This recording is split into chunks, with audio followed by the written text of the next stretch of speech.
Você veja que de 1990 até 2016, o Brasil teve um crescimento de 707%. Hoje a gente já está passando 726 mil presos. O último Infopem foi em 2016. Para você ter ideia da minha realidade estadual, que é Alagoas, em 2011 a gente tinha 2.090 presos. Já agora, em março de 2019, a gente tem 4.845, ou seja, a gente teve um crescimento, Bárbara, de 131,81% em 8 anos, enquanto a sociedade alagoana aqui, o estado, a população, cresceu 6,48%, ou seja, a gente está, de fato, encarcerando muita gente e a lógica é muito perversa, né? Você está ouvindo Teologia de Boteco.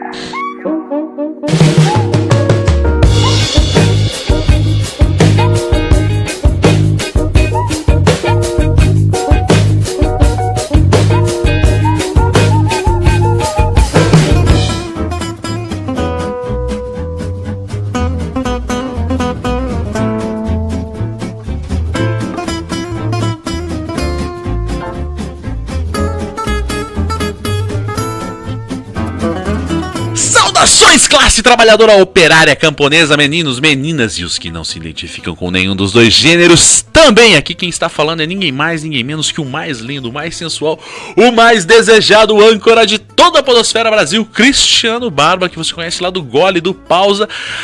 E aqui do Teologia de Boteco, esse programa que toda segunda-feira cai no seu feed, a não ser algumas que são aquelas que eu, às vezes, não dá tempo de editar, né, moçada? Dá um tempo também. Na introdução do Teologia de Boteco, você sabe, serve para relembrar você, ouvinte, que o Teologia de Boteco é muito mais do que apenas um programa chamado Teologia de Boteco. Ele é um conglomerado de programas nos quais, na segunda-feira, você tem o Teologia de Boteco, na terça-feira você tem o Gole. O Gole é um podcast curtinho, de no máximo 10 minutos, que ele tá aqui no feed do Teologia de Boteco, tá no Instagram também e tá no YouTube. Ou seja, você tem 3 lugares que você pode ver. Lá no YouTube e no Instagram você vê a minha carinha bonita por aqui, falando pra você. E no feed do Teologia de Boteco, apenas áudio, beleza? Na quarta-feira você tem o Pausa, um dos mais lindos podcasts que eu já fiz na minha vida. Não foram muitos também, né? Foram, sei lá, uns 7, 8 podcasts que eu produzi até hoje. Mas no Pausa você sempre tem um poema, um conto, um mini conto, na verdade, um texto ou uma prosa, seja lá o que for, recitada por vozes, a minha às vezes e algumas vezes convidados e convidadas que vêm aqui pra dar a sua voz. Beleza? Tem no Spotify? Pergunta Cordeiro 6716. Tem no Spotify, brother. Procura lá. Não sei se é brother ou broda. Mas enfim. Na quinta-feira você tem o Pausa, mas agora com a menina Bia, falando sobre as questões relacionadas ao feminismo e à educação, tá? Então na quinta-feira você tem também a carinha bonita da Bia no Instagram, no YouTube e aqui a voz dela apenas no feed do Teologia de Boteco. Tem Teologia no Spotify? Tem também. Na sexta-feira lá no YouTube tem dicas culturais, que faz um ano que eu não posto nada no YouTube lá. Desculpa, tá? Eu acho uma bosta o YouTube. Desculpa quem gosta do YouTube, eu acho uma merda. Mas eu vou fazer de tudo pra colocar novamente. E agora que vai ter o Ouvindo Capivaras, eu vou pedir várias ajudas lá pra todos aqueles podcasts malucos que vão estar lá. Então vai ter muito, tá? Me perdoa, por favor. No sábado-feira não tem absolutamente nada. Quer dizer, às vezes tem, cara. Porque às vezes eu esqueço de fazer uma coisa ou outra. Daí eu coloco no sábado lá pra galera, tá? Beleza? E no domingo tem o Pausa agora com o João Bigon, que é mestre, detalhe, mestre João Bigon, falando sobre questões relacionadas à luta do povo negro contra o racismo no Brasil e no mundo. Então, segunda-feira, Teologia de Boteco, terça-feira, Gole, quarta-feira, Pausa, quinta-feira, Gole, sexta-feira, Caderno do Fiado, sábado não tem nada, domingo, Gole novamente, beleza? É isso aí. Outra coisa que tem você tem que acessar ao podosferaantifascista.com.br. Anota aí, podosferaantifascista.com.br. Por quê? Lá tem uma série de podcasts, todos esses que estão lá têm um compromisso objetivo e ativo no combate ao discurso de ódio, seja ele contra o grupo que for. Ou seja, se você realmente tem interesse em estar ouvindo pessoas que têm um projeto que está ativamente ligado na luta contra o discurso de ódio, seja ele qual for, acessa lá Podosfera Antifascista, que tem uma porrada. E não tem só podcast de política, como as pessoas acham. Não, tem vários podcasts que não tem necessariamente um discurso propriamente sobre o tema política, mas, obviamente, de uma forma ou de outra vão acabar tocando nesses temas por uma questão óbvia. Tem um projeto contrário ao discurso de ódio, beleza? Então, podosferaantifascista.com.br, acessa lá. Outra coisa que você não pode deixar de perder é nesse dia 31 de agosto o Ouvindo Capivaras, que vai acontecer aqui em Curitiba, no Centro Europeu, no hotel, né, no salão do hotel do Centro Europeu. Então, se você aí quer vir para Curitiba para conhecer os podcasts mais bonitos do mundo, talvez não todos, mas o mais bonito do mundo vai estar, a saber, eu, no caso, estarei lá com mais uma galera e tem um áudio que você vai ouvir agora, daqui a pouco, falando de como vai ser lá. Ouça o áudio. Tá todo mundo falando que 2019 é o ano do podcast, mas é claro que nós somos muito mais que todo mundo. Se liga aqui. Desde sua primeira edição em 2017, o Encontro Ouvindo Capivaras de podcasters e ouvintes prova que sempre esteve à frente dos todo mundo da internet. E nos mostra que uma boa ideia é aquela posta em prática. O evento aproxima produtores e ouvintes de podcasts, ajudando a divulgar, propagar e expandir essa mídia livre que tanto amamos. Mas e aí, você quer fazer parte desse evento gratuito e garantir que a podosfera continue detonando em constante evolução? Cola nessa com a gente! Ouvindo Capivaras 2019 acontecerá dia 31 de agosto à 1 da tarde lá no Hotel Centro Europeu, na Praça General Osório 61, centro de Curitiba. Lá haverá debates, papos informais, mesas redondas e muita conversa com diversos podcasters people fine pacas. Não perca a chance de fazer parte disso. Confira no site bladobladoblado.ouvindocapivaras.com.br e confirme já a tua presença no evento. Ah, sim, e depois do evento também haverá a tradicional reunião de todos, podcasters e ouvintes, num barzinho pra rolar aquela farra bonita a noite adentro. Jura que tu vai ser mané de perder essa data? Te vejo lá! Então é isso, dia 31, se você estiver lá a fim de conhecer uma série de podcasters, uma série de ouvintes, uma série de editores também, por que não? Uma série de gente que produz podcast de uma forma ou de outra, vai lá no Centro Europeu, na Praça General Osório, que a gente vai estar lá. E depois, é óbvio, a gente vai sair para tomar uma cachaça muito boa. Ou não, talvez, uma cachaça não tão boa, talvez. Mas a gente vai sair pra beber depois, então você vai ter a oportunidade de conversar com seus podcasts preferidos, até tirar foto com todo mundo, sei lá, um monte de coisa, tá? Então apareçam lá. E a agenda, pra você não esquecer: segunda-feira, Teologia de Boteco, terça-feira, Gole, quarta-feira, Pausa, quinta-feira, Gole, sexta-feira, Caderno do Fiado, sábado não tem nada, e lá no domingo, Gole com o João Bigon, beleza? É isso, agora fica aí com o meu amigo Roberto Barbosa falando sobre necropolítica.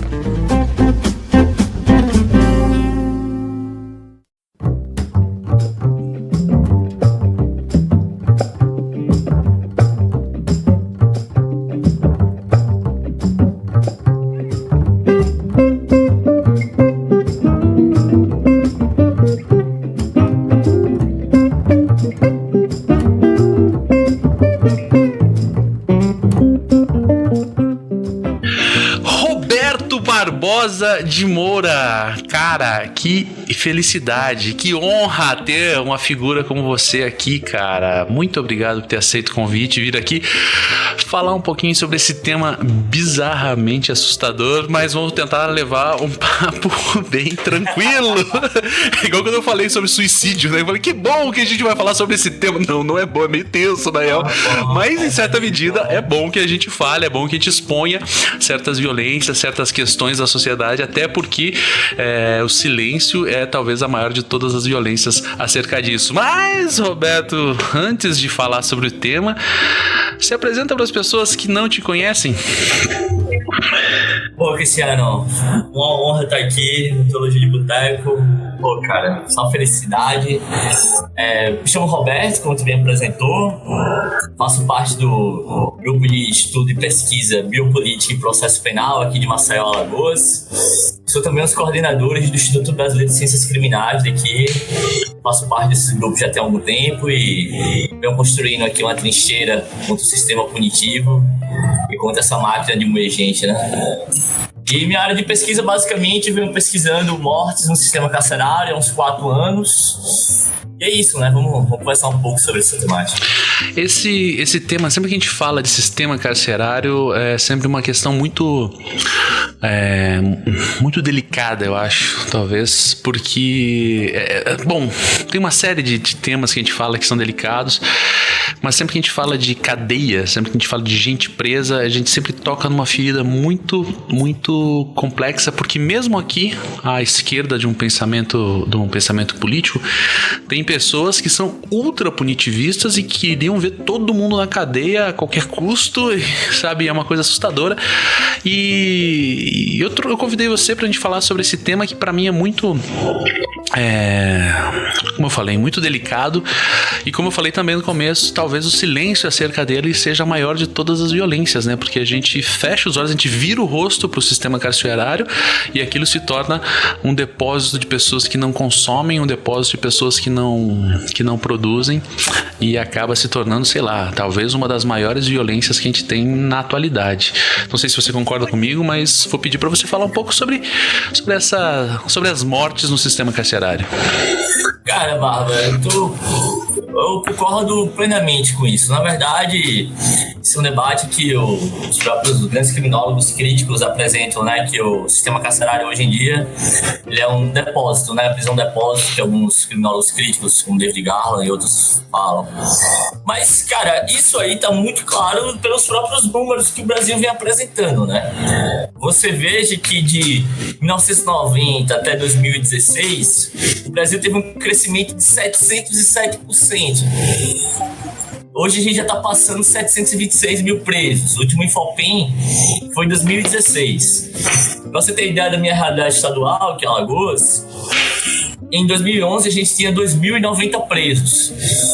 Já agora, em março de 2019, a gente tem 4.845, ou seja, a gente teve um crescimento, Bárbara, de 131,81% em 8 anos, enquanto a sociedade alagoana aqui, o estado, a população, cresceu 6,48%, ou seja, a gente está, de fato, encarcerando muita gente e a lógica é muito perversa, né? Muitas pessoas ficam discutindo a prisão em segunda instância, que eu acredito que seja uma aberração jurídica de toda sorte. Sou uma pessoa que é analfabeta para não entender isso. Sim. Só ler a Constituição, tá muito claro lá. Mas hoje a nossa realidade carcerária ela é basicamente feita por prisões preventivas, né? Sim. Aqui em Alagoas, ou seja, a galera sequer aprecia o mérito da acusação e já tá prendendo a galera por ordem pública. E uma das conclusões que eu chego no trabalho de morte no sistema carcerário é que ordem pública é essa se tem preso matando preso dentro da própria cela? Sim. Tu me entende? Claro. Ou seja, como é que a gente vai garantir uma ordem pública se dentro da cela a galera tá cometendo homicídio, cara, que é um dos tipos penais que consideram que é o maior bem tutelado, que é a vida, né? Ou seja, a gente tem série de problemas e a prisão vem se tornando um depósito de gente preta, pobre, favelada, que muitas vezes nós não nos preocupamos com a realidade que está passando ali dentro. E digo mais, também não nos preocupamos com as características particulares, ou seja, como o que o BEM chama de necropolítica, que parece que tem tudo a ver com as mortes do sistema carcerário, como isso incide no sistema carcerário, como são as formas de relação, aquilo que o Foucault está preocupado, né? Como é que se dá essas relações de poder entre esses sujeitos e essas malhas, né? Eu acho bastante importante isso, é que eu procuro responder no trabalho. Uhum. Como eu te falei, né, cara, a gente vira o rosto e não sei se toda a minha experiência com isso é puramente, sabe, especulativa. Eu nunca tive nem parente preso, nem nenhuma experiência com cadeia. Eu mesmo nunca fui preso, graças a Deus, mas a impressão que eu tenho, a visão que eu tenho é a seguinte, que que, em certa medida, as pessoas, na sociedade, de modo geral, né, sem distinção, mas a grande massa da população vê toda essa violência, toda essa morte, toda essa punição que acontece com as pessoas que estão dentro da cadeia como positiva, como parte da pena que eles estão cumprindo. É muito típico você ver nesses programas, nesses absurdos programas policiais que passam geralmente na hora do almoço ou no final da tarde, onde sempre tem um cara histérico falando de violência, falando que tem que acabar com a violência e propagando muito mais violência do que qualquer outra, falando que, geralmente diante de uma situação de um estupro, de uma violência sexual, seja ela qual for, como é que eu vou dizer? Se divertindo com o fato de que o cara que cometeu um estupro ou coisa semelhante será também estuprado dentro da cadeia, ou será violentado, terá todos os seus direitos apagados e tudo mais. E você acha que é isso mesmo? A sociedade, ela vê a morte dentro da cadeia, ela vê o fim dos direitos humanos dentro da cadeia como parte da punição? Ou isso é uma impressão minha errada? Bárbara, eu tô convencido que parte muito disso, né? E a leitura que eu perpasso é muito do racismo historicamente construído a partir do colonialismo e a partir de toda a história brasileira. E aqui eu tô falando do racismo no sentido Foucaultiano mesmo. É o que o Foucault denomina de relação do tipo guerreiro. Vou falar um pouco aqui que o Foucault, lá no Em Defesa da Sociedade, vai dizer que se você quer viver, é preciso que o outro morra. Ou seja, essa relação de cunho positivo que o Foucault está tratando do racismo, e aqui o racismo para Foucault é justamente o corte biológico entre quem deve viver e quem deve morrer. Ou seja, a gente perpassa sujeitos racializados que vão ser incididos a partir de uma tecnologia de poder para Foucault, né? Que vai incidir o poder sobre a vida, sobre a morte desses sujeitos, um poder de matar. E aí esse poder de matar é atravessado justamente por essa lógica racista, né? De cunho biológico, e que quanto mais o outro morra, mais eu vivo. Que é o que o Foucault denomina de relação tipo guerreiro. E mais, né? A gente tem uma criminologia midiática, que o Eugênio Raul denomina, que traça muito essa lógica, né? Da construção do inimigo na sociedade. Perpassemos, por exemplo, a questão de que o que nós temos hoje, muitas vezes, o cara vai cometer um furto, muitas vezes as pessoas puxam arma e matam esse sujeito. Ou seja, é mais importante patrimônio do que a vida de outra pessoa. Mas essas construções de dados é muito pelo fato da própria construção midiática desse sujeito como inimigo social. E aí, como ele é inimigo, o caráter biológico aqui é de eliminação mesmo, é de construção de eliminação de sujeitos. E esse racismo, ele diz muito de que quanto mais o outro morre, mais eu vivo. Eu acho que isso é muito importante para a gente pensar em que essa construção da sociedade como um todo, de querer que as pessoas morram no sistema carcerário, sofram estupro ou qualquer forma de violência dentro das cadeias, é muito característico desse racismo estrutural brasileiro.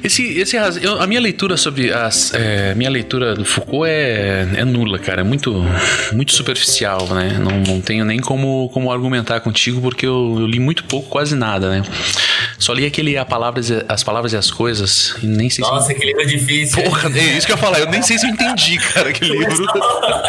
Não acompanha nada. E esse racismo que você falou, né? Que é essa relação tipo guerreira que você falou, né? Onde para que eu viva, eu tenho que fazer com que o outro morra. É quase como uma relação de equilíbrio. Quanto mais vida eu tenho, menos vida o outro necessariamente tem que ter. É muito característica de um sistema econômico baseado na opressão e no acúmulo. Ou você acha que eu tô falando alguma bobagem? Nesse sentido de que há quem diga que há possibilidade dentro de um sistema como o que a gente vive, né, o capitalismo, sabe? Em que todos se beneficiem e tudo mais, mas me parece que não. Me parece que para que eu possa ter todas as coisas que eu tenho, em algum lugar do mundo alguém tem que ter menos. Eu não sei se dá para fazer uma relação direta quanto a isso, mas o ponto não é justamente esse. O ponto é novamente recordar essas questões de... Mas, Bárbara, Inclusive, eu cito isso, né, baseado no professor lá do Departamento de Psicologia da UFES, Universidade Federal de Sergipe, o Léo Milário, que ele relaciona exatamente essa questão da biopolítica, né? A biopolítica, em resumo, para o Foucault, é justamente as políticas de perpetuação da vida, né? Fazer com que o outro viva, o fazer viver, em resumo. E o racismo seria justamente essa política de morte, né? Como matar.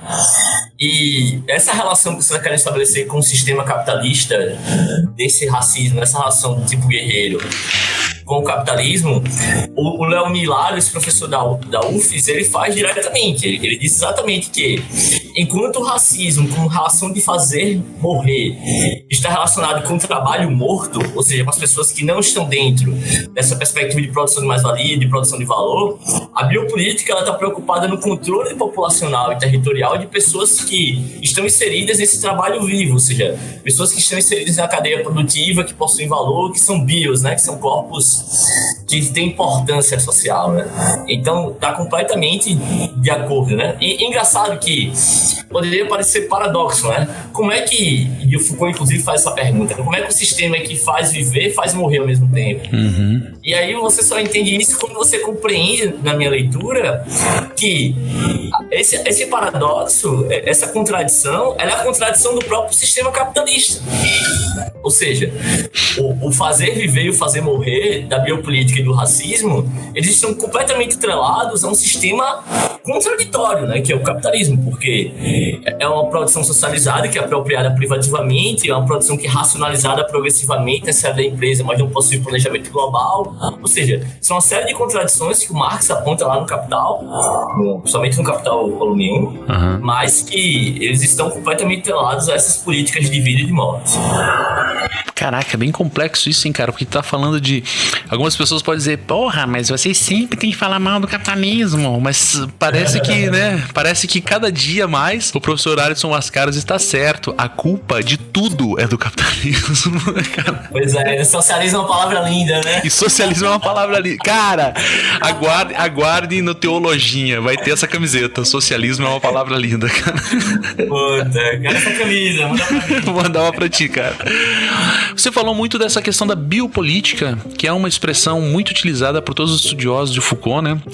Eu tenho uma amigona minha, que inclusive vem hoje aqui em casa, a Rafa, que ela é uma estudiosa de Foucault também, ela, né, dentro de outra perspectiva da leitura que ela faz, e ela sempre cita isso, e é uma palavra que é repetida muitas e muitas vezes, e dá a impressão, assim, que a maioria das pessoas que entendem de Foucault repetem como se ela fosse uma expressão quase que óbvia. E assim, tanto a biopolítica como a necropolítica, que você falou lá atrás também, são duas expressões que me parecem que a pessoa que está ouvindo, que não tem nenhuma leitura do Foucault, pode se confundir. Você pode explicar um pouco o que significa isso, cara? Claro, Bárbara, vamos lá sim. Então, bom, vamos lá. O Foucault, ele faz análise das formas de poder das sociedades, né? Ele analisa o poder disciplinar, o poder soberano, o poder pastoral, depois, mais pra frente, vai pro biopoder, e dentro do biopoder, ele tem essa, que eu poderia pensar como bifurcação entre racismo e biopolítica. Mas vamos lá. O biopoder, ele nasce a partir de uma insuficiência dos poderes soberano e do poder pastoral, porque eles já não davam conta do crescimento populacional territorial e do próprio avanço das forças produtivas da sociedade. Ou seja, o soberano, ele não mais tinha condição de gerir aquela população e aquele território. E aí o que acontece, o Foucault vai observar bem isso, é que a inserção do poder, ela sai do indivíduo, sai do sujeito, mantém-se no poder disciplinar, mas ela avança, ou seja, ela perpassa não mais o controle dos indivíduos, mas também agora o controle sobre territórios e populações. E aqui um fato bem importante para a gente imaginar isso é a gente pensar, por exemplo, que o poder soberano é muito característico daquele suplício, né, do Demian, que é o clássico lá do Vigiar e Punir, em que o soberano faz aquela cerimônia, né, aquele fato que arranca os braços, o cavalo passa, o ácido, aquela coisa toda. e a morte como uma cerimônia, um ritual, né? E isso era muito mais uma simbologia, algo nesse sentido.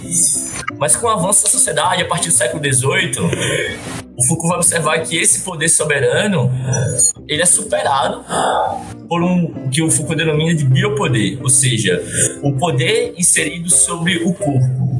Mas não é um corpo indivíduo, e sim um corpo territorial, populacional.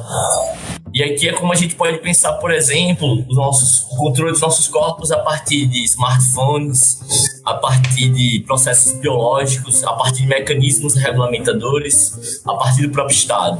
É justamente onde vai se inserir o biopoder.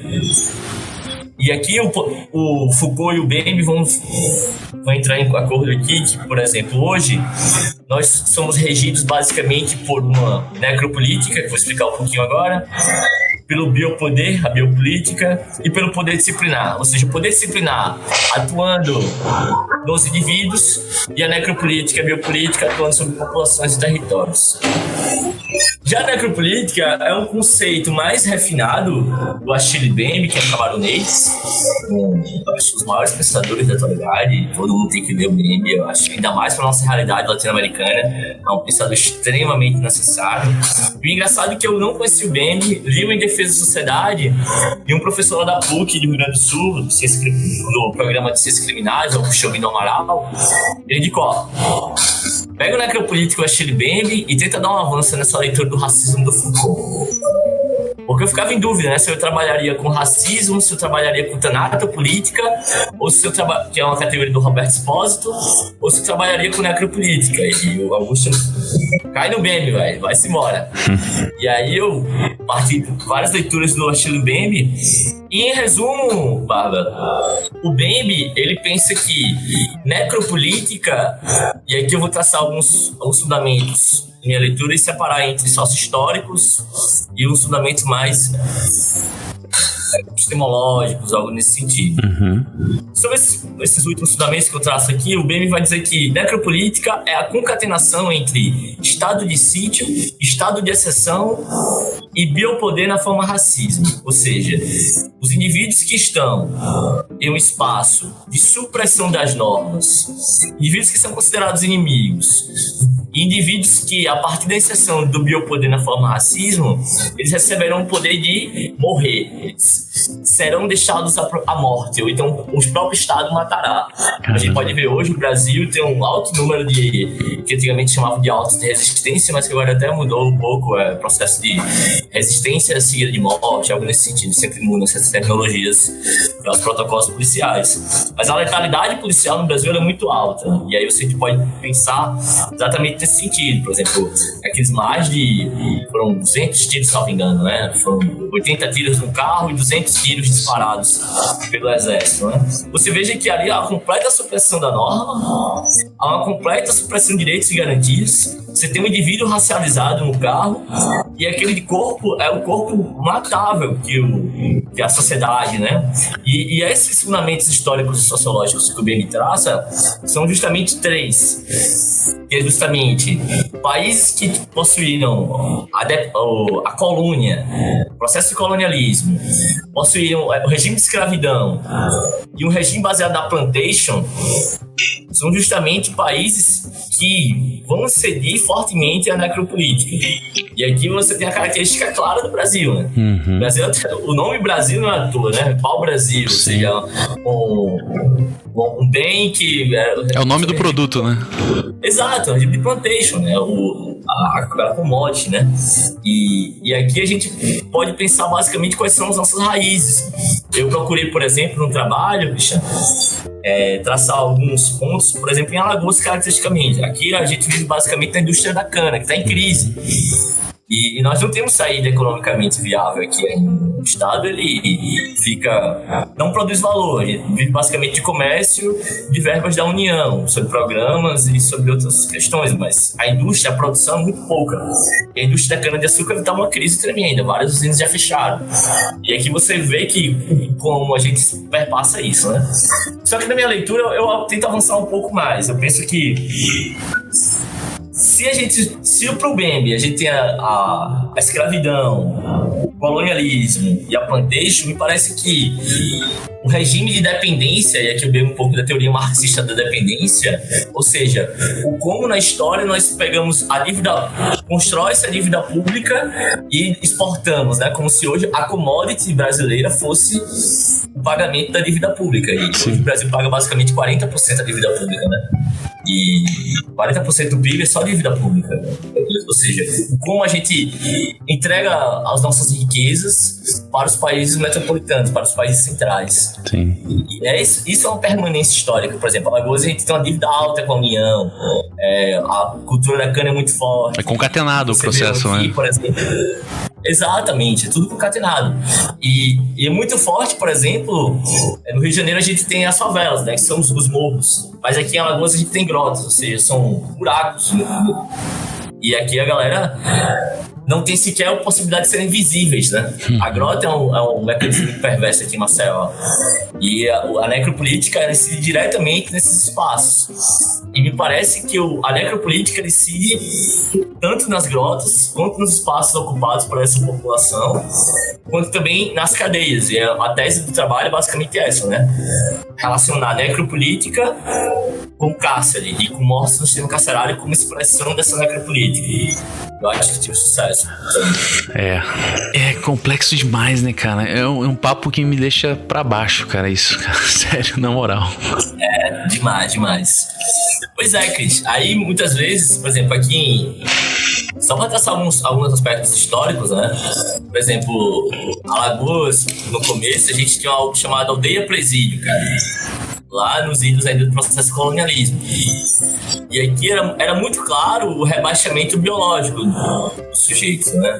Por exemplo, você tinha padres que utilizavam justamente os jesuítas, né? Que tiveram um processo de catequização. Eu pude fazer uma pesquisa aqui da historiografia alagoana, que era como eles rebaixavam negros e índios biologicamente para servir a um processo de produção.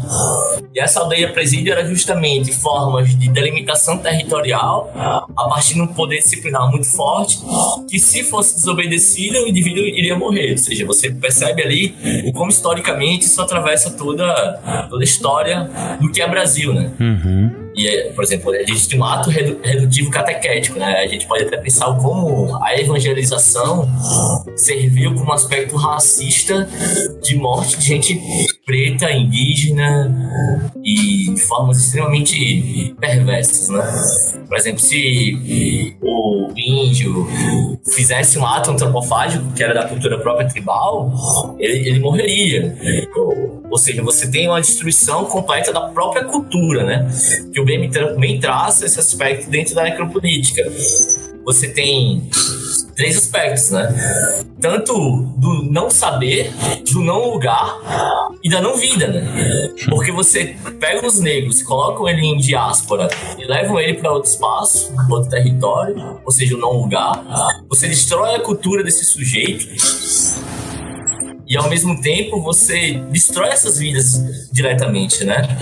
E a perversidade que se dá isso é inarrável, né?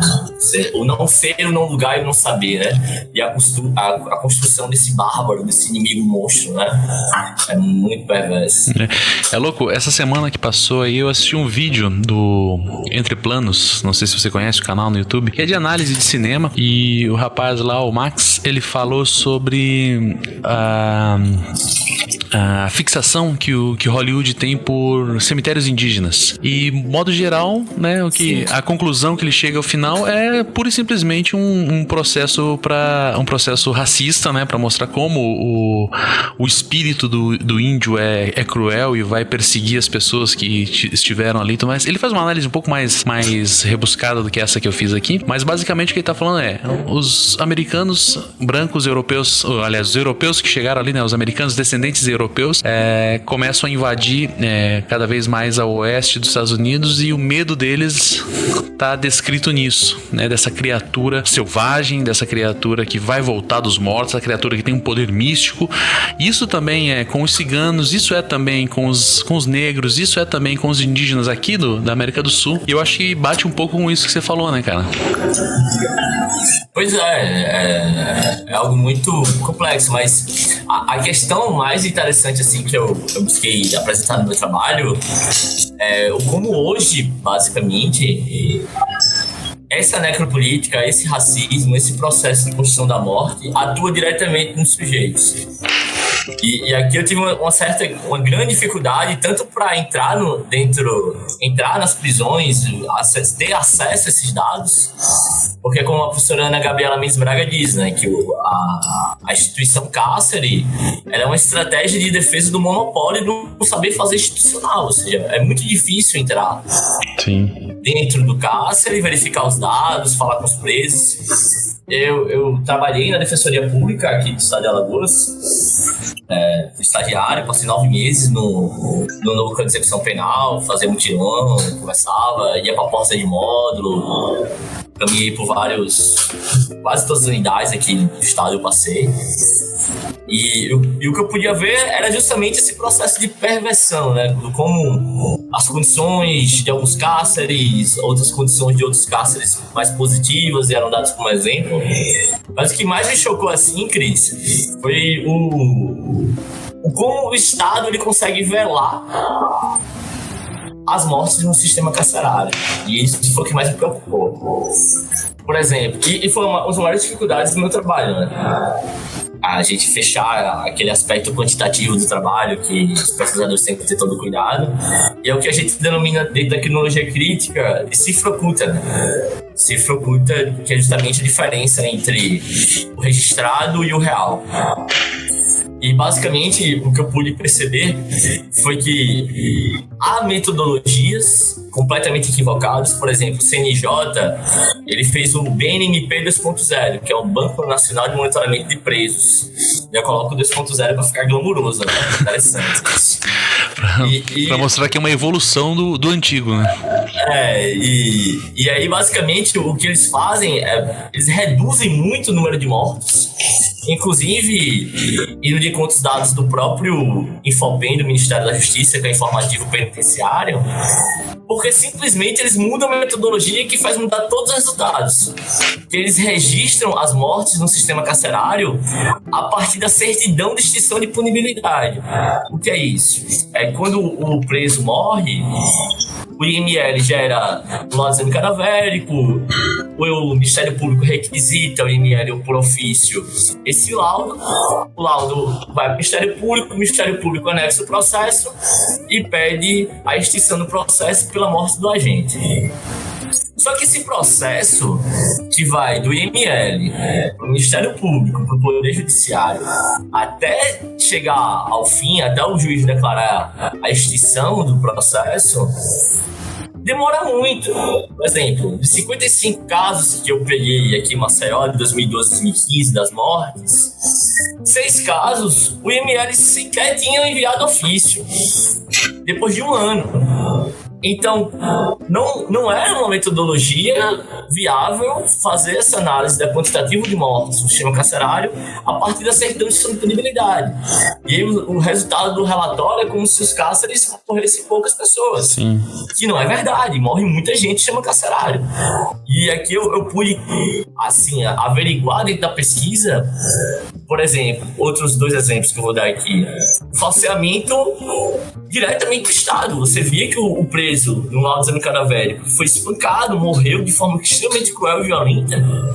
Quando você ia ver o registro da Secretaria de Ressocialização e Inclusão Social, que era o mais bizarro para dar o nome para uma secretaria de cárcere, de prisão, que a última coisa que o sistema penitenciário faz é a ressocialização, é justamente o como os agentes penitenciários registravam a morte natural, e quando eu ia olhar o laudo exame cadavérico, era morte violenta, algo extremamente absurdo. Outro caso bizarro aqui foi de agentes penitenciários recebendo dinheiro para pegar o preso, colocar ele em módulo seguro, que é o módulo onde fica pessoas taradas, enfim, uma gíria que coloca, né? Mas na linguagem dos presos são pessoas que se masturbam, estupraram alguém, são coisas extremamente vedadas para um código de honra, uma ética dentro do sistema carcerário. E os agentes penitenciários pegaram esse preso, colocaram no modo seguro e fizeram com que as pessoas de modo seguro matassem esse preso e simulassem enforcamento. Ou seja, algo de bastante perversidade feito por próprios agentes públicos dentro do sistema prisional. E tudo isso você percebe o como as cifras ocultas, elas são bastante cruéis, bastante perversas, ardilosas, eu diria até, dentro da realidade carcerária. É assustador, né, cara? Naquele filme, fatídico filme lá, Tropa de Elite, tenho certeza que você assistiu, todo mundo assistiu aquele filme, mas no comecinho lá do filme tem aquela hora que os caras começam a fazer algo parecido com isso, mas com as mortes na rua, né? A polícia faz isso, né? O cara fala, não, bota o cadáver lá em tal lugar que daí cai na conta de não sei quem e tal. E o cara, mas tomou um tiro, mas se morreu na praia foi afogamento. E é mais ou menos isso aí, né, cara? Exato. O cara tem um tiro de bala, tem um buraco de bala no peito, mas se morreu na praia, então bota afogamento que tá resolvido. Pois é, e aí muitas vezes você acredita numa realidade de relatórios oficiais, e quando você vai colocar uma lupa ali para ver de fato como funciona, você percebe que é algo completamente, às vezes, o inverso. Você percebe que muita gente tá morrendo, e quando você percebe como se mata, e é aqui que eu acho que eu avanço um pouco no meu trabalho. Que eu procuro traçar, Cris, um pouco de como é que o preso morre no sistema carcerário. E eu traço basicamente 2 aspectos. O primeiro é o como o Estado mata o preso, e o segundo, o como o preso mata o preso. E eu traço algumas categorias nesse sentido. O preso matando o preso, eu penso um pouco a partir de 2 categorias. A morte proceder, ou seja, um preso que quebra os pactos, os códigos de honra, ou melhor, um preso que não cumpre aquilo que é acordado dentro da realidade carcerária, ele vem a óbito. Eu tenho casos aqui que, por exemplo, pessoas caguetas ou cabuetas, a depender, aquele justamente o X9. Sim. Se ele delata um colega de cela, ele está declarado morto.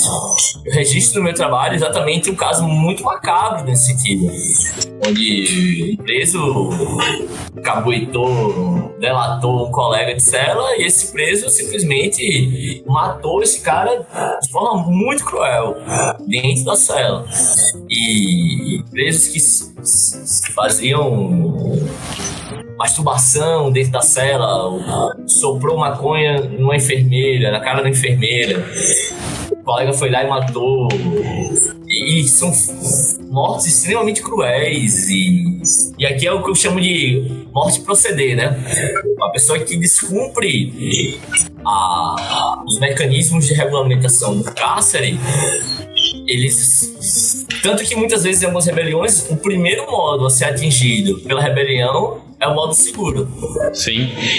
E uma tese de doutorado, né, que é a tese do Adalton Marx, se a tese, se a dissertação dele, acho que é a tese dele, a dissertação, Cria, Proceder, Convívio Seguro, ele demonstra, né, o como essas categorias do proceder, do seguro e do convívio, eles perpassam toda a realidade carcerária, de como o sujeito dentro do cárcere, ele tem que se envolver dentro desse proceder para ter um mínimo de respeito pelos colegas. Sim.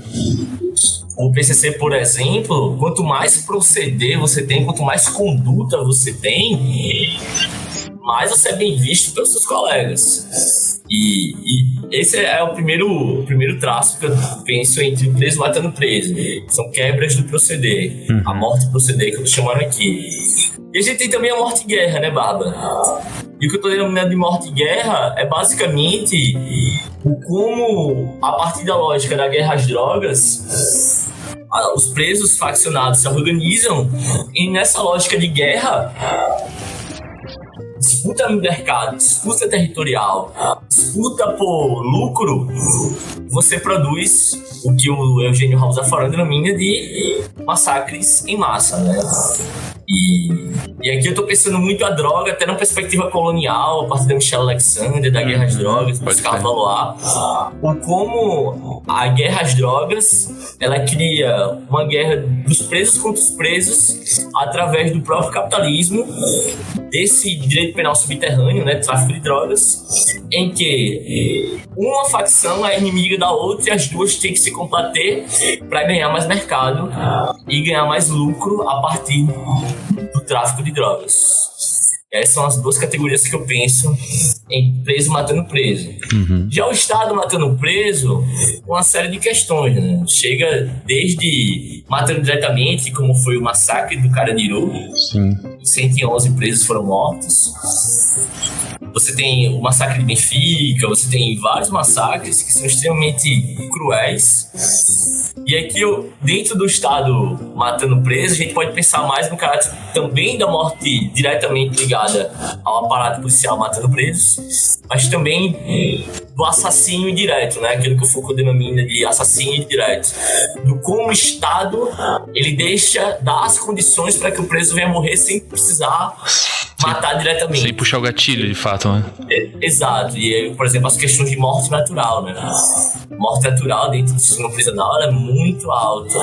E Rio de Janeiro, por exemplo, ele tem números absurdos de morte natural.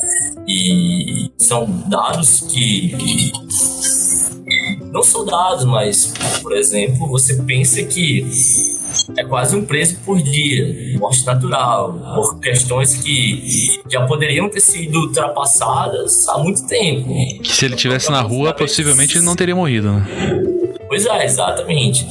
O Gabriel Nascimento, ele destaca bastante isso. O preso, ele tem muito mais chance de morrer no sistema carcerário pelas condições do cárcere, e aqui, quando eu fecho o plano necropolítica, do que numa favela, por exemplo. As chances de morrer dentro do sistema penitenciário são muito mais altas. E é basicamente por isso esse caminho que eu traço dentro do meu trabalho. E como preso mata o preso a partir das categorias de morte proceder e morte de guerra, e de como o Estado mata o preso a partir de algumas questões, tanto da inserção direta do Estado, como das condições que o Estado gera para que esse corpo seja desvalorizado a partir das condições que o Estado gera para esse preso. E mais, né? Como o Estado é criminoso, né? Eu acho que é bastante interessante isso. Então, seria a próxima pergunta que eu ia te fazer, cara.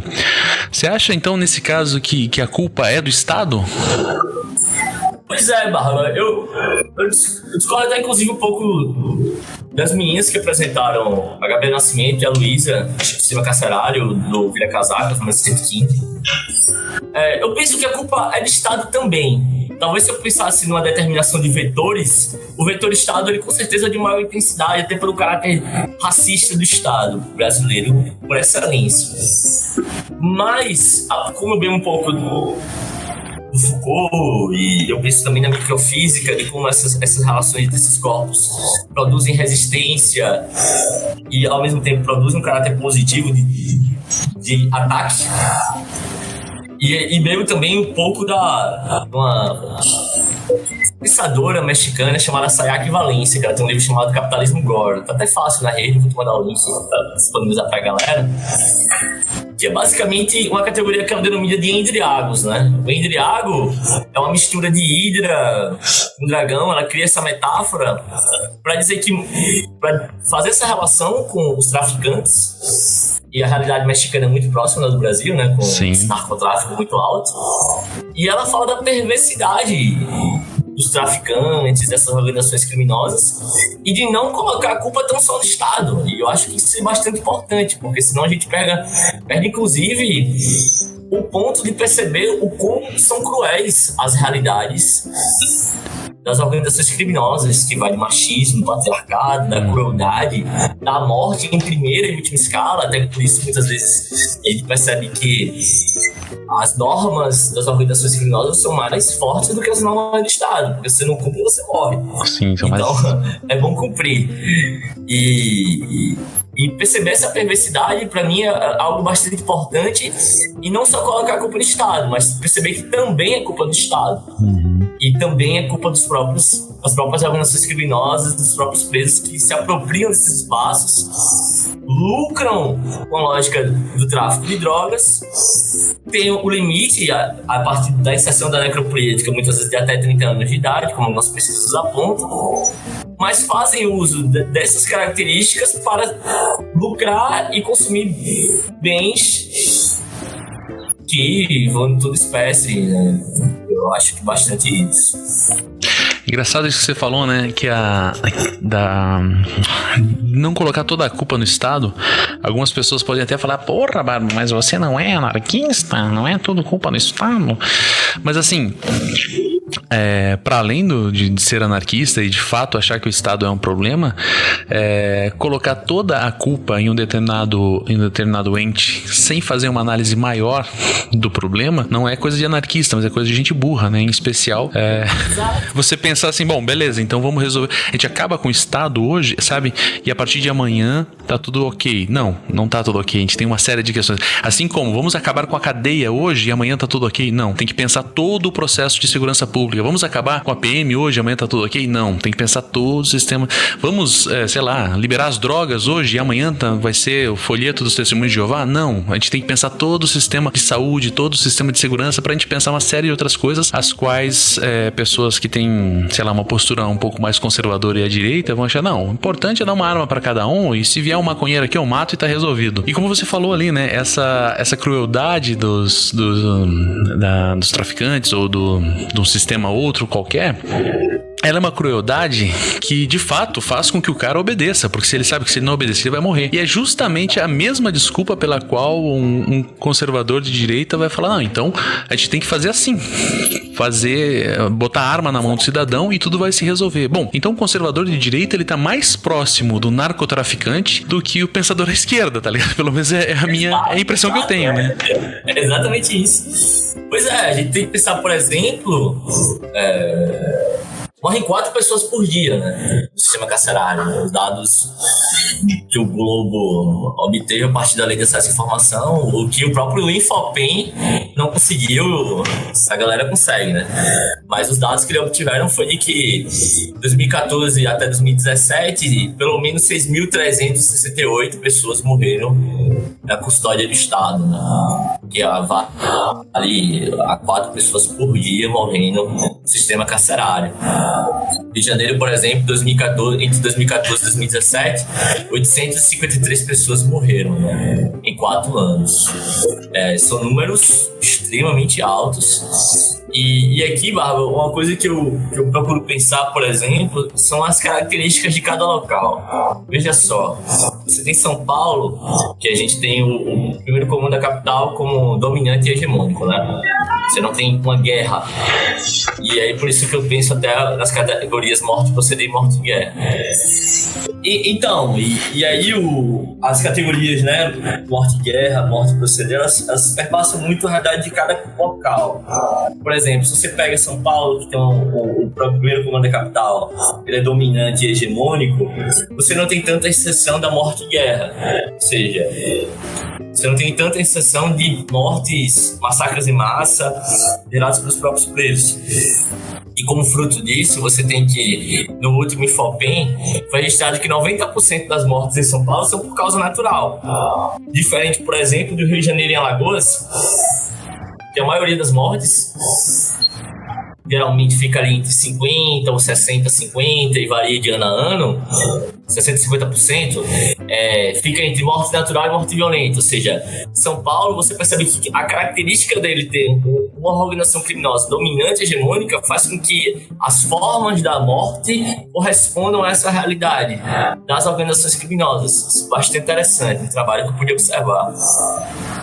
E, por exemplo, outros casos que eu penso, Barro, são justamente o como nós temos uma crueldade bastante grande do próprio Estado em querer tornar essa morte natural um aspecto de algo normal, algo que ocorre. E eu procuro sempre pensar que morte natural dentro do sistema carcerário é morte naturalizada, não tem como ser morte natural. Tanto pelo aspecto político, que o cárcere perpassa todos os sujeitos, é que eu concordo com a grande mestra de todos os criminólogos, brasileiros, acredito eu, críticos pelo menos, sim, com certeza, a Vera Malaguti Batista. A Vera disse que todo preso é um preso político. E eu repito que todo preso é um preso político. Então, se todo preso é um preso político e se a prisão ela não é algo natural por si, não tem como a morte dentro do sistema penitenciário ser algo natural. É uma condição política dada pela própria inserção do preso dentro do sistema carcerário. E essa realidade, muitas vezes, repassa quais são os aspectos de naturalização dessa morte. O preso morreu por tuberculose, morreu pelo quê? Foi o Estado que gerou essa morte? Como foi isso? E eu procuro sempre traçar essas respostas, porque aqui em Maceió, um dos casos que eu pude observar, um preso morreu por desnutrição, tuberculose, desnutrição e sida. Pois é, o cara morreu por desnutrição, morreu por desidratação, morreu por sida e morreu por tuberculose. Você vê características de negócio absurdo. O cara tava abandonado nem a sua própria sorte, tava abandonado ao seu próprio azar, não sei. Pois é, cara, e essas realidades, assim, são que eu procuro observar com maior cautela, buscando trazer características de cada ponto. No Brasil, a gente teve um caso icônico, né, que foi a DPF 347, que declarou o estado de coisas inconstitucional, né? A DPF é a arguição de descumprimento de preceito fundamental, uma decisão que vincula os julgados e tudo mais. Mas essa decisão em específico, ela perpassou alguns pontos. A primeira foi fazer a declaração de estado de coisa inconstitucional, que eu acho que o Estado reconhecer que o cárcere ele perpassa um estado de coisa constitucional, ou seja, ele quebra diversos preceitos de garantias fundamentais registradas na Constituição, já é um certo avanço. Mas quando a gente vai ver quais foram os resultados práticos diretos, indiretos eu acredito que teve alguns avanços, mas diretamente foi o não contingenciamento do fundo penitenciário e o cumprimento das audiências de custódia.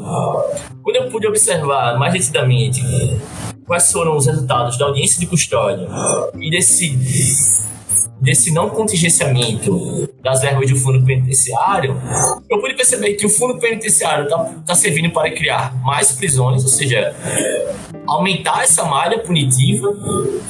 E também pude perceber que as audiências de custódia elas estão servindo, inclusive, para não verificar os casos de tortura, que seria um dos aspectos de controle da atividade policial dentro do flagrante. E também, Barba, seria para reduzir e verificar a legalidade da prisão em flagrante, né? E uma possível prisão preventiva, ou seja, teoricamente baixaria o número de prisões preventivas, algo que está sendo o inverso, tanto não está servindo para verificar casos de tortura, como também está só aumentando os números de prisões preventivas, ou seja, a DPF 347, o que ela se propôs a ser em caráter liminar, está sendo pior, não está servindo. E aí eu procurei traçar algumas soluções dentro do trabalho de forma a curto, a médio e a longo prazo, que me parece que são razoáveis. Mas só uma última crítica, assim, dentro desse aspecto da morte natural, algo que eu pude perceber de forma bem racista mesmo, que eu não sabia, é que, por exemplo, dentro do Código de Ética Médica, no artigo 95, é vedado médicos entrarem no sistema prisional para fazer laudos e exames periciais. E qual é um dos problemas que a gente tem? O corpo do preso tem que ir pro IML e a saída do corpo do preso pro IML demora muito tempo, leva um bom tempo para que o laudo de exame cadavérico chegue pro processo. As familiares da vítima muitas vezes não sabem quais foram as razões da morte. Então, uma das soluções que eu pensei era, por que o médico não chega lá na unidade, faz um laudo pericial, fazendo cadavérico, um laudo sumário, que seja, entrega uma via aos familiares, entrega uma via ao Ministério Público para extinguir o processo, entrega uma via para a Defensoria Pública para entrar com ação de indenização desses familiares, procura trazer políticas de redução de danos para que esses familiares não sofram com os aspectos psicológicos que vão sofrer pela perda de um parente. Então, se quer essa possibilidade, porque o Código de Ética Médica veda um médico entrar nas celas, entrar nas prisões. Sim. Por uma perspectiva, e aqui quando você vai ver dentro dos princípios fundamentais de código médica, é que o médico guardará absoluto respeito pelo ser humano. Mas aí você pergunta, que ser humano que ele guarda respeito? A pergunta que fica é quem são os seres humanos, então, né? Quem são os seres humanos para esse sujeito, né? Algo extremamente higienista. Muito complicado. Caralho, mano, é assustador, cara. Assustador demais, brother. É porque vai pegando um gancho e você vai puxando um novelo e ele só vai crescendo você. Não, só vai piorando, cara. Só vai piorando. Exato, né? É o período de consequências, né? Lá do Jorge Lucas. É um absurdo. E, cara, é difícil demais até continuar, cara, porque eu não sei, né? Algumas pessoas às vezes pensam, mas eu não consigo tratar essas questões como, sabe? Eu não consigo reduzir isso a números. Sempre que alguém fala dessas questões, eu fico pensando em seres humanos que têm história, que têm anseios. E daí algumas pessoas vão falar, mas é um estuprador, mas é um assassino. Mano, sabe? Quando eu gravei com o Igor, ele falou que o percentual de crimes contra a vida das pessoas que estão na cadeia é muito pequeno comparado com todos os outros, né? Então a maioria dessas pessoas foram presas porque estavam com maconha no bolso, porque roubaram um abacaxi no Ceasa, porque, sei lá, tentaram assaltar alguém com um revólver de papelão e coisas do gênero, né? Exato. É muito claro você evidenciar o ponto, Barba, do como a prisão está vinculada à criminalização da pobreza, né? Sim. Muitas pessoas tentam fazer o vínculo entre que o pobre é criminoso, né? Mas não, o pobre é criminalizado.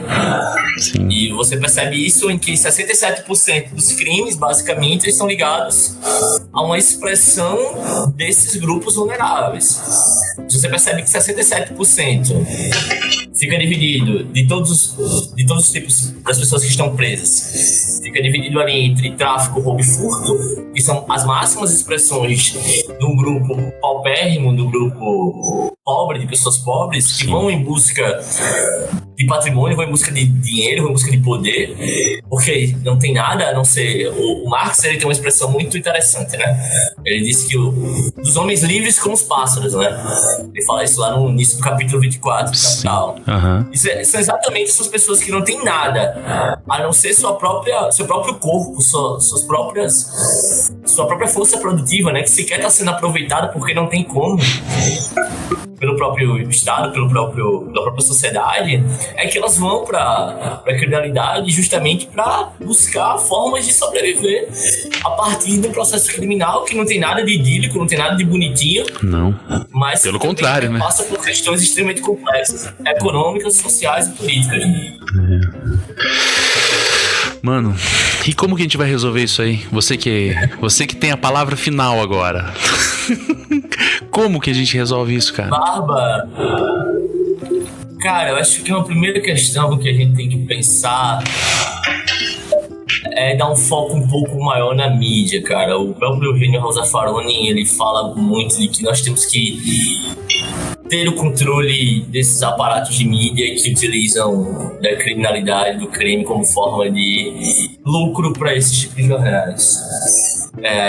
Ter o controle disso já é um ponto bastante interessante, porque você não torna que esses corpos matáveis virem lucro para algum grupo social, principalmente ligado aos canalhas dessas igrejas neopentecostais. Sim.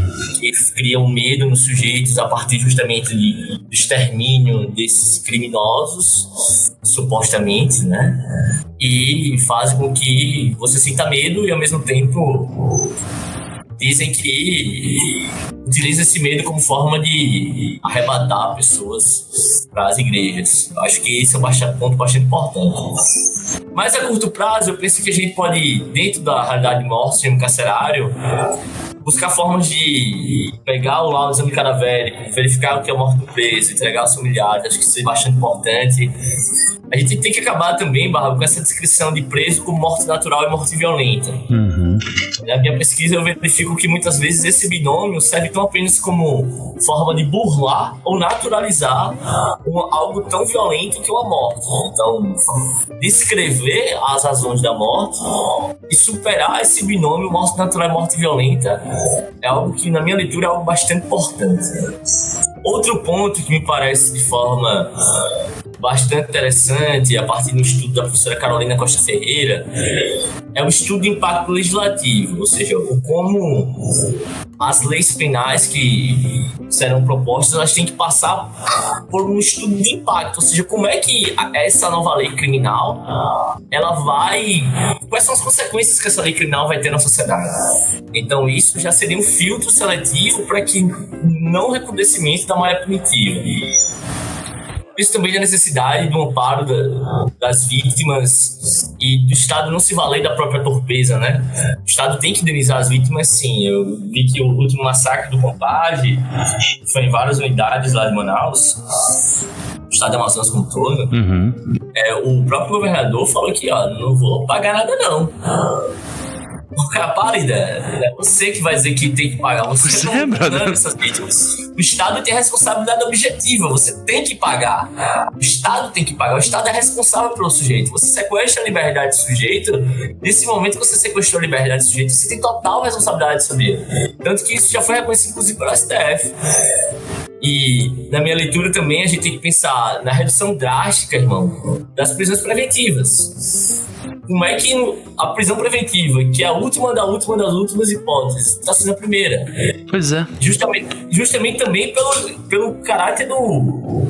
Pô, se a prisão preventiva para a ordem pública, se dentro do caso ele comete crimes, como é que essa conta fecha? Não fecha.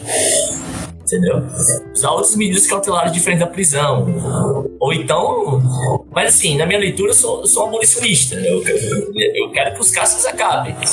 Mas as mediações que eu traço entre o Brasil ser a terceira maior população carcerária do mundo e o fim das prisões, eu perpasso por alternativas que tem um cunho minimalista e de praxis, né? Tese 11 aí, da regra de Sabrina, de como é que a gente pode transformar essa realidade. E eu tô mais preocupado com isso, inclusive o próprio Zaffaroni, que foi um abolicionista em outros livros, agora já tem um cunho mais de criminologia cautelar, como ele chama. Outro ponto, Barba, só para terminar, a gente entender que se uma prisão ela cabe 600 pessoas, essa prisão só pode ter 600 presos. Sim. É o que a gente chama de princípio números clausus. Ou seja, se cabe 300 e tem 301, esse 1 é regular, tem que ou ser posto em liberdade, ou vai à prisão domiciliar com monitoramento eletrônico, algo do tipo. Não dá pra gente colocar a prisão como uma forma de depósito, que a gente conversou no início. E a longo prazo, né, Barba? A gente tem que descriminalizar as drogas, né? Urgentemente, né? Uma importação dos Estados Unidos que a gente fez, dessa guerra racista, essa guerra aos pobres, que utiliza no discurso fajuto, né? Por exemplo, eu nunca vi maconha matar ninguém, mas já vi a guerra às drogas matar muita gente. Inclusive, morre-se policiais, mata-se policiais, mata-se pessoas. Uma guerra que destrói toda a população, né? Ninguém sai ganhando com isso, a não ser as pessoas que lucram bastante com essa guerra às drogas, que geralmente não estão aqui no Brasil, se estão lucrando bastante com isso. Sim. A auditoria da dívida pública, acho também, a gente tem que fazer, verificar essas permanências do colonialismo, como é que a gente... Acho que a gente já pagou essa dívida várias vezes e os juros fica só expropriando a nossa riqueza, né, como nação. E a gente tem que buscar outras formas, desmilitarização da polícia, a lógica da polícia militar é uma lógica de guerra, né? E essa lógica de guerra diz muito dessa necropolítica, desse racismo, desse combate ao inimigo que não é mais externo, é interno, né? E perpassar também outras formas de produção para além do latifúndio e das commodities. Tem uma coisa também que o grande Samuel, do canal Cifra Oculta, traz na dissertação dele, é a gente criar uma política criminal de luta de classes, ou seja, diminuir os crimes ligados à pobreza, como roubo, furto e tráfico de drogas, e aumentar a criminalização de crimes ligados à raça, a gênero, a questões de sexualidade, crimes contra o consumidor, criminalização de homicídio maior, crimes empresariais, ou seja, reduzir o número de crimes que atacam a pobreza diretamente e colocar um atencionamento de luta de classes aqui, buscando reduzir a incidência da criminalização da pobreza e aumentar a criminalização de grupos de classe média, média alta e classes mais abastadas como um todo. Mano, esse papo foi sensacional, sério. Oi, mano. Foi sensacional demais, cara. Porra, gostei para um cacete, cara. Muito obrigado, cara. Tô muito feliz, cara. Tô muito honrado de estar aqui no Teologia de Boteco, estreando no mundo da podosfera. Queria mandar um salve aqui pros meus irmãos do grupo de pesquisa biopolítico e processo penal, os amigos, o André, Jéssica, o Marcos, e a galera do BCCREM também, o Hugo e todos os mais colegas. E é isso, Barba. Eu tô muito honrado de estar aqui contigo. Espero que a galera goste do debate. Qualquer coisa, vou deixar meu e-mail aí pra quem quiser trocar uma ideia, quiser que eu envie o trabalho também. Pode só mandar um oi aí pro e-mail que eu tô enviando. E é isso. Tamo junto. Cara, gostei demais mesmo. É isso, cara. Porra, eu tô deprimido, mas eu tô feliz, cara. É isso. Tá massa, irmão. Não sei se isso é possível, né? Mais 4 anos. Mais uma contradição do capitalismo. Exato.